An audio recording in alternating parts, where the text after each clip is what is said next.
In Part 5 of Module 9 on State and Local Bureaucracy and Administration, we'll discuss women and minorities in public administration.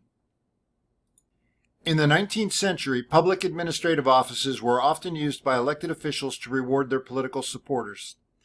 A system of patronage inordinately benefited the dominant political force of the time, namely white men. Despite the development of professional public administration, the new civil service systems remain notably biased against ethnic and racial minorities and against women.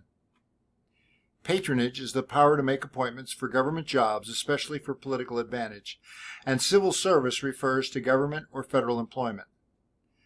While the 1950s and 1960s witnessed critical national and state legislation dealing with civil rights and equal employment opportunity, substantial barriers to equal employment and equitable promotion persist nonetheless.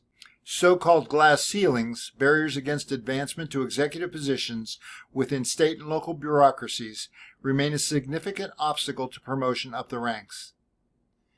A glass ceiling is an intangible barrier within an organization that prevents minorities or women from advancing to upper-level positions.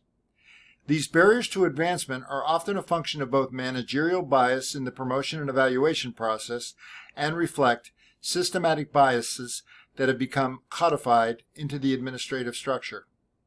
Even more noxious and persistent has been the gendering of certain professions within public administration.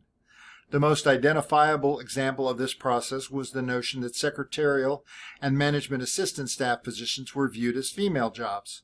Similarly, in law enforcement agencies, women were systematically excluded from jobs in patrol divisions because such work was seen as a man's job.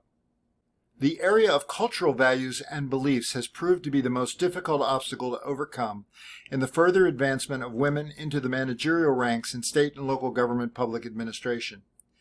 In many jurisdictions, women have sustained claims of sexual harassment against those who perpetuated impermissible action.